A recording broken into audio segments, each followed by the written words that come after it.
President was here, so I said, where's he speaking? Tell me, I better get there, right? But he was with me before I even thought I was going to run. He used to say, him and his little group, they'd say, I hope that guy runs. And that was before I made a decision to run, actually. So you were there before the beginning, right? But I want to thank you all. And I tell you, he loves our country. Your whole group loves our country.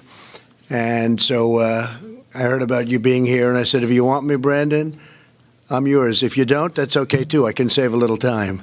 But he said, let's have the president walk over.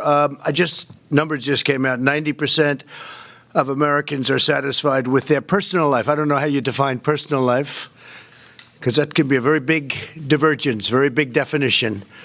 But it just came out in Gallup, I guess, the highest ever recorded. So 90% of Americans right now are satisfied. And that's by far the highest ever recorded. That tells you we're all doing something right. 63% of Americans are very satisfied with President Trump's handling of the economy. That's a very high number. That's the highest in over 20 years. Nearly 6 in 10 Americans say they're better off financially than they were a year ago. 74% say they will be better off in a year from now. That's tremendous optimism, which is a big thing. And 61% of the voters approve of Trump's handling of the coronavirus. And, we did a very early move on that. I was criticized by a lot of people at the beginning because we were the first. We'd never done it before. We closed our borders to certain areas. It's never happened before where we did that. We never closed our borders, but we did it, and we actually did it early, and we took some criticism. Now everyone's saying we did a good job. And, Chad, you've done a fantastic job, and I appreciate it, you and your whole crew. 72% Republicans say that. And what do you have, a very small number of people in the country right now with it? It's like around 12. Many of them are getting better. Some are fully recovered already. So we're in very good shape. And I spoke with President Xi of China, and he's working very hard on this. It's a tremendous problem. But they're very capable, and they'll get to it. There's a theory that in April, when it gets warm, historically, that has been able to kill the virus. So we don't know yet. We're not sure yet. But that's around the corner. So that will be a great thing in China and other places. But we have very strong borders, and that's what we're here to talk to you about today. I thought I'd show this to you because right now we have 122 miles of wall that's been built. And I don't know if you can see this, but it's pretty impressive. These are different pictures, different shots of the wall. This is going up. We have in Arizona. This is in El Paso. We have New Mexico going up. This is the wall going up. They're working at night, as you can see. Either that or it's an extremely dark day. And that crew is, that's also in El Paso. So we're putting it up. The panel on top, just in case people want to know, because I would have loved it without the panel, but actually it's called an anti-climb panel. It makes it very tough to climb over the top. It's designed in a certain way that makes it very, very tough. So, in fact, we've had to bring in the fire departments and things to get people down. They've climbed the wall, sometimes with drugs on their back, oftentimes, and they're great climbers, but they couldn't get over the top anti-climb panel. So if people wonder what that is, I like to say it because it's an incredible thing. It makes it virtually impossible to climb over the top. And we had it designed many different ways. We had them tested, and this was the ultimate wall. This is what they wanted. Here's another shot. This is a shot of a little different section, also under construction. And we'll soon have, we think by the end of the year, we'll be up to over 400 miles. And shortly thereafter, we'll be at 500 miles. And then we'll determine if there's any other area that might need it, but we'll have covered, we think, close to 100% of the area that we wanted. Here's another shot of a section, the same section, actually, that's more advanced. And that's the way they put it up. They set it very deep into foundations and concrete. And it's steel with concrete in between. And if you've ever seen it, the bars are steel, they're hollow, and they pour concrete inside and then put rebar in. So they have the rebar first. Rebar is the steel. And they put it inside, and then they pour the concrete. And because of the tremendous weight, they have to pour the concrete after it's up. So it's a process that's pretty complicated, but pretty good. Otherwise, it would be very hard to put it up. It gets very heavy. So they pour in each one of the bars. And the reason they want the bars, they have to be able to see through, because they want to see who's on the other side. I thought I could put up a nice, simple concrete wall. It would be so nice. I'd just get it done.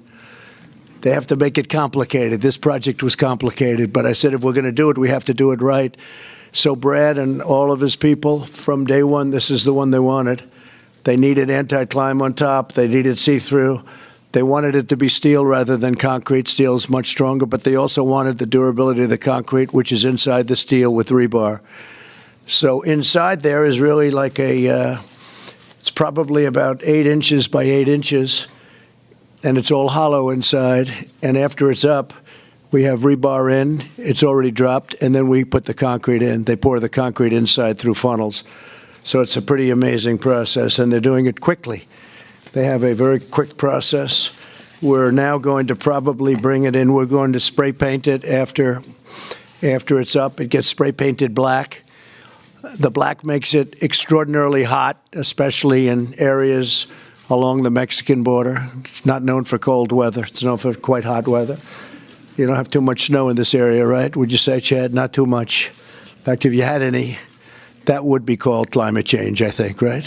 When they do that, I'm there. I'm a believer.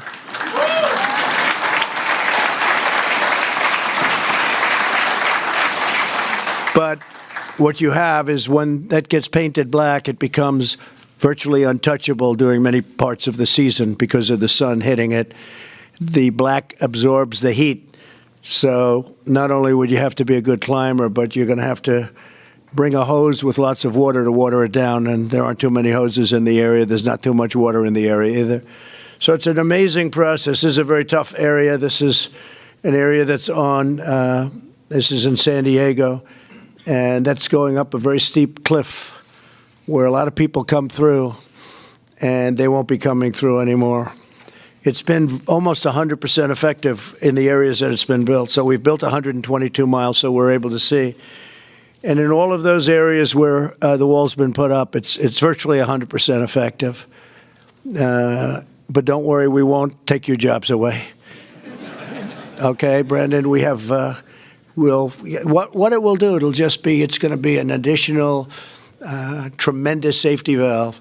When I first started, they wanted drones. And we're going to have drones also, by the way, but drones flying around over the top of people pouring into our country, that doesn't do very much.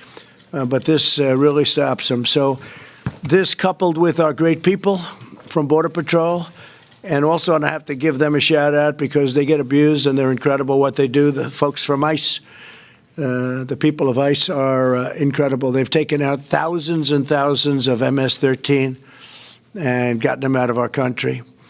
And they really are. They're incredible people, and I want to thank them, too, because they work hand in hand. We all work hand in hand. Also, law enforcement in Arizona, New Mexico, Texas. The law enforcement works with you guys so much, and it's incredible the relationship we've all developed. Sometimes they come into the office, and I bring them right into the Oval Office. Other presidents didn't do that. They didn't do that. Nobody saw the inside of the Oval Office. They never discussed the building of a wall and how to build it and what's the best way to get it up. And we want the A-plus job. That's what we got, the A++. It also has essentially a form of an alarm system on it that if somebody starts to cut it, we immediately find out who that is. They have sensitive areas on the wall, so if it's cut, we immediately know what's happening. We have cameras all over it, too, and we have drones. So if somebody tries to cut through, we can get there very, very quickly. And it's equipped with a lot of different contraptions, including cameras. But so we have cameras, we have drones, we have everything. This is going to be something. It's going to be really incredible. And again, where we have it built, it has been like day and night. It's day and night. Now they come, it's like water. They come to the areas where it hasn't been put up. So they come. But that's when you're talking about 122 miles already. So that would mean, let's say you hit the center. That means you're 60-60. It's a long way. But it's worked incredibly well. So, Brandon, I want to thank you. It's been so incredible It's been so incredible having you as my friend and having you from the beginning. You knew it was the right thing. You said, this guy's actually going to build a wall. I always got a kick out of the fact, and this was tough. When you want to get hundreds of millions of dollars for a wall, and you have an opposition party that wants to have open borders, and they don't want to, and I got everything from them, in all fairness. The military, we rebuilt our military, we rebuilt everything. I was able to get much more money. Almost $2.5 trillion our military is rebuilt. The equipment is pouring in now, all rebuilt, planes and missiles and rockets and everything. But when you want to get money for a wall that most of the people in the Democrat Party wanted 5 years ago, they just didn't like it when I announced that we were going to build it. They were unable to get it built. They had the money, but they were unable to get it built because it takes talent to build things, and they don't have that talent. But we got it built. And I made your jobs a lot easier. Say thank you, Mr. President. Right?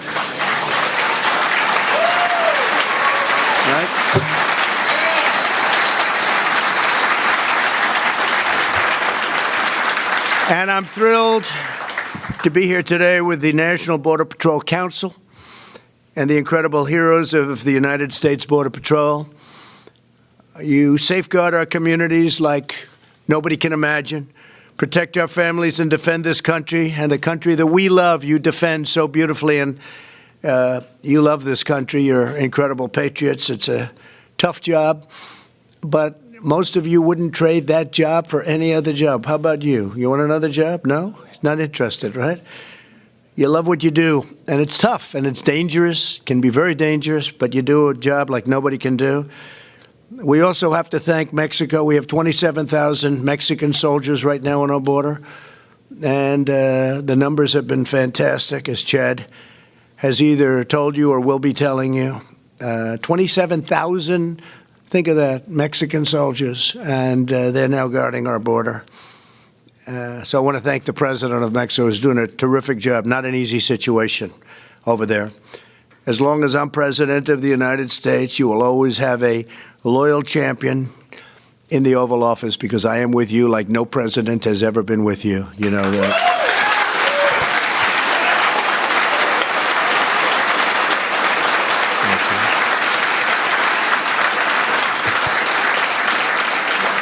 Thank you.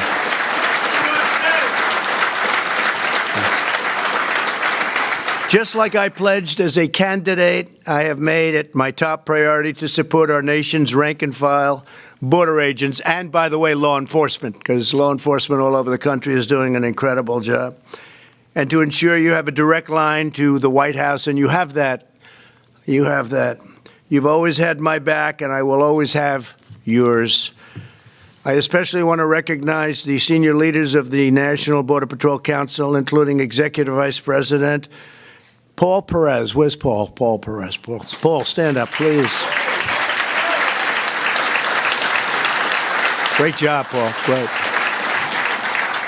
And Vice Presidents Hector Garza. Thank you, Hector. Long time, Hector, right? And Art Del Cueto. Art Del Cueto. We're getting better with that name, right? I also want to thank John Anfison. And John, you've been fantastic. Thank you very much, John. Stand up, John. Thank you very much, John. I've gotten to know you guys for a long time now, right? It's been a long time, and a lot of progress has been made. Incredible. Really good numbers. Thank you all. And thank you to Acting Secretary Chad Wolf, who has stepped into that position like it was made for him or he was made for it. And I want to thank you for being here, Chad. Terrific job. A lot of power, a lot of mental acuity. You figured it out. You were there for a while, but you figured it out really well. And Chad understands that the best way to secure a border is to listen to the men and the women serving on the front lines. And he got that right from the beginning, as I did. I didn't know too much about it. Even the wall. You know, again, I was going to put up a wall.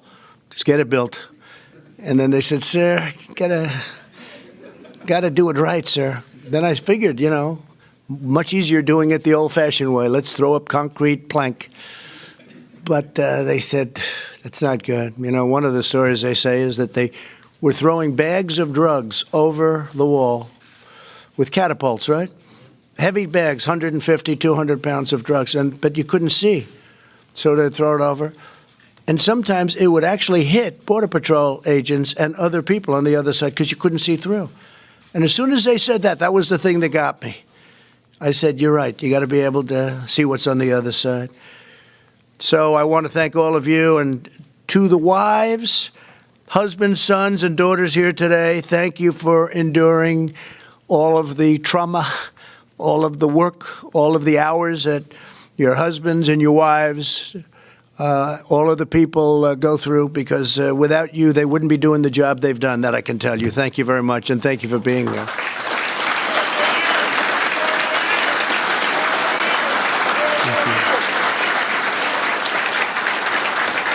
And today, always, we especially want to honor the brave Border Patrol agents who laid down their lives in the line of duty. Here with us are several family members of fallen agents. Our nation is forever in your debt. We'll always remember the courage and the devotion of your loved ones, and that you've had for us and that you've had for your loved one. Please stand up. Please stand up, those people, because you have. Thank you. Thank you very much. Thank you very much.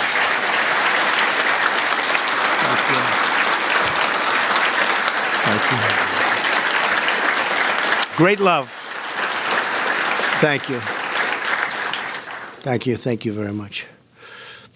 From day one, we have fought to give Border Patrol the tools, resources, and support you need on your job. The results have been nothing short of extraordinary. Illegal border crossings have dropped 8 straight months in a row. That's a big number. Illegal crossings are down over 75% since last spring. And this is despite the fact that we have the strongest economy in the history of our country. So there are times when our economy is not good, and we've had those times not so far away, where our economy is not good. It's not the same job. When the economy is not only good, it's the best we've ever had. Many more people come up. Many more people come up when you have governors of California saying, if you come to the United States, we'll give you free health care. We'll give you free medical care. We'll give you college. We'll give you education. We'll give you whatever you want. I sometimes say, we'll give you a Rolls Royce for every family. And the news said, you know that's not true. Why did you say that? They don't understand it. They don't get, actually, they understand it better than we think. But the fact is, we give people a lot. And when you have governors, certain governors in particular, saying that they're going to give so much away, people come that never even thought of coming. So it makes the job more difficult. But really, when you have this great economy, everybody wants it, and we can't let that happen because things will go. And by the way, we do want people coming into our country, but they have to come in legally, and they have to come in through merit. They have to be able to help us. They have to come in through merit. They have to come in legally. It's very important, right?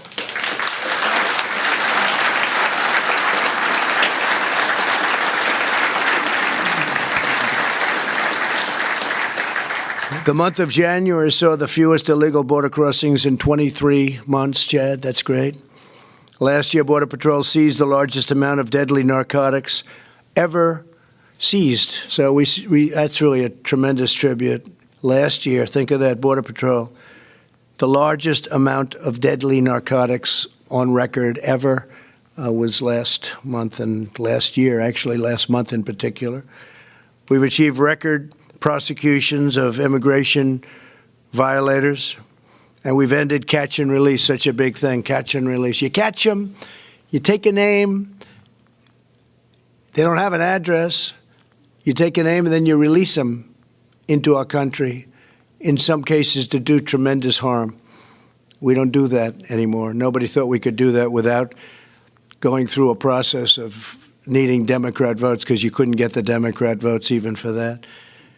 We still have lottery systems where people come in by the lottery, but that's being removed very quickly. It's the craziest border system in terms of legal, not legal, craziest system anywhere in the world. The whole world laughs at us with our court systems. Everybody comes across, they touch our land, you have to go to court. You need Perry Mason. Other places, they say, you're on our land, I'm sorry, you can't come in. You can't come in. Us, we take them to court. We have judges all over the place. It is absolutely, and we could fix it so easily, But we have no support from Democrats, as you very well know, because they want open borders. They want literally millions of people to flow into our country. And of those millions of people, tremendous numbers of them are people you don't want in this country.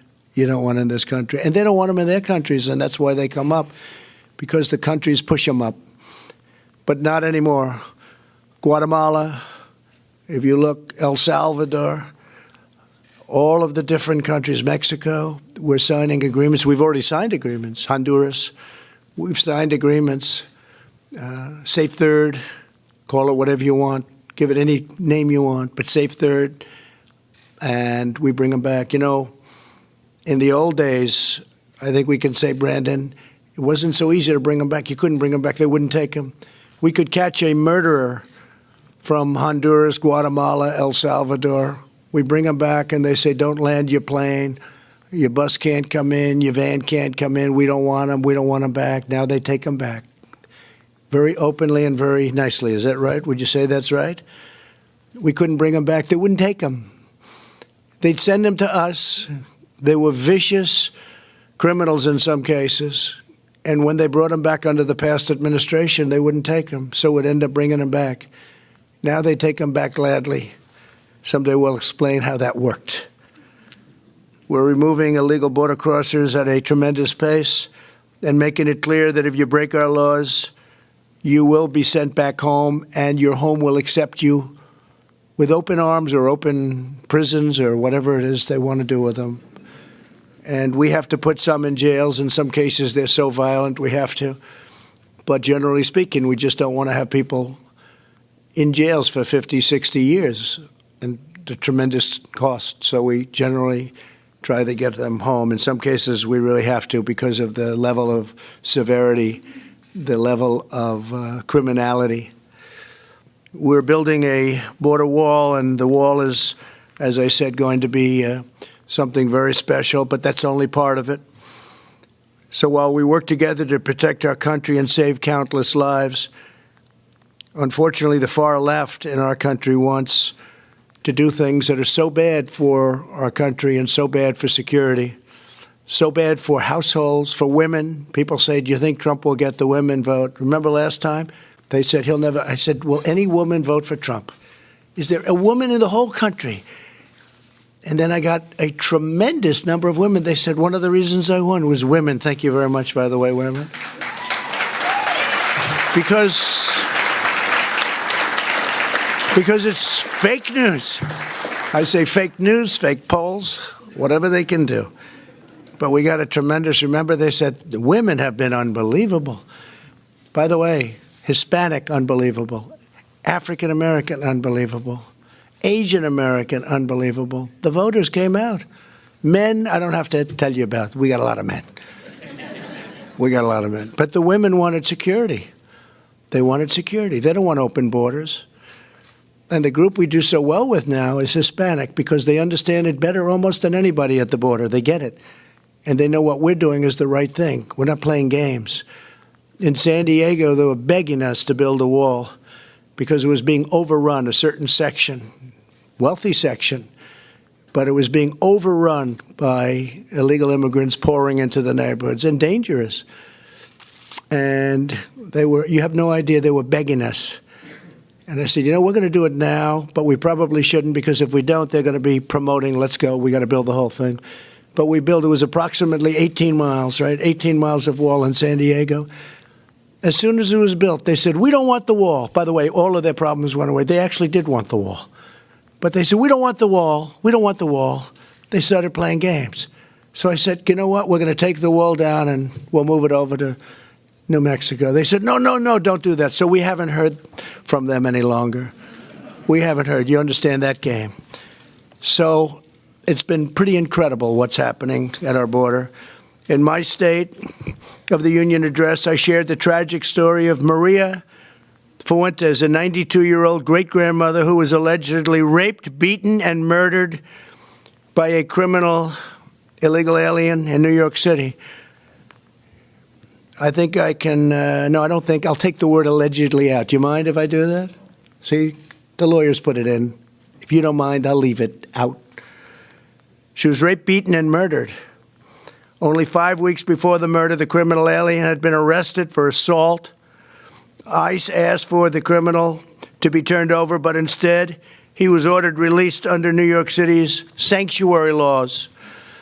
If New York had simply honored ICE's detainer request, very simple thing to do, Maria Fuentes could be with her family right now. And we're deeply moved to be joined this afternoon by Maria's grieving granddaughter, Daria. Where's Daria? Daria Ortiz. Daria, please come up, Daria, please. Daria is joined by her beautiful 5-year-old son. Thank you, Daria. It's a great honor. Thank you very much. Please, thank you very much.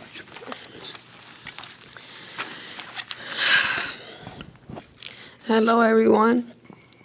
My name is Daria Ortiz. I'm the granddaughter of Maria Eusebia Fuentes, the 92-year-old woman who was raped and murdered in Queens. I'd like to take this moment to say my grandmother was very generous and educated. She was a woman who dedicated her time to taking care of others. Before coming to America, she worked as a secretary for the president in her native country, the Dominican Republic.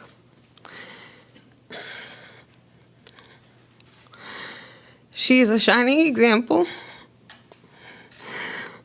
of when people come legally to this country, work hard, and do the right thing, and are law-abiding citizens. My grandmother raised her children and her grandchildren while working hard to give us a future. Unfortunately, my grandmother had to be the example of why something like this horrific crime should never happen.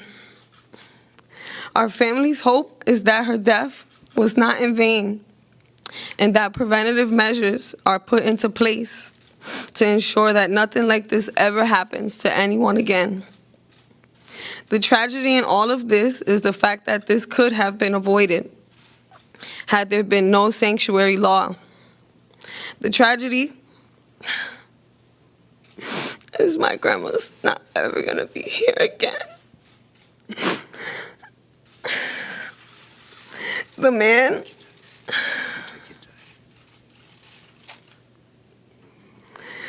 man that is responsible for this should have never had the opportunity to do this. Had his multiple offenses had not been ignored, the system not only failed our family, but it failed our city. Our family would like to thank the administration for acknowledging my family's tragedy and extending their concerns in this tragic time. Thank you very much. Thanks. Thank you. Thank you.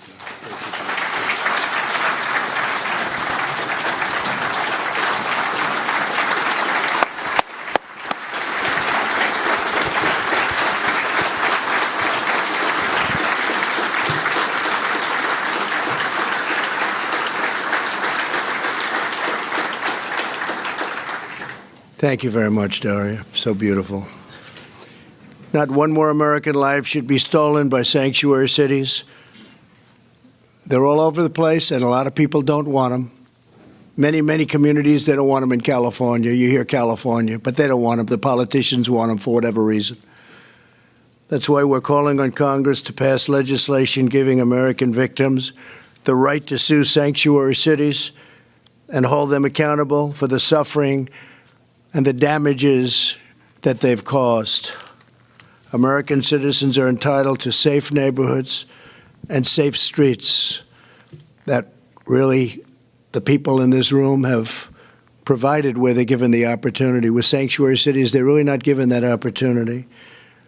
You're the noble guardians who protect our loved ones, and you keep America safe, and you do an incredible job at doing it. Nobody could do it like you do. Under my administration, we know that border security is national security. Very much the same thing. And that's why I'm so honored to work hand in hand with the National Border Patrol Council and all of my friends. Some of you I know very well, very, very well. We love our Border Patrol agents. We love our law enforcement. And we want to thank you for doing an incredible job. God bless you all. Thank you. Thank you. Thank you, Brandon.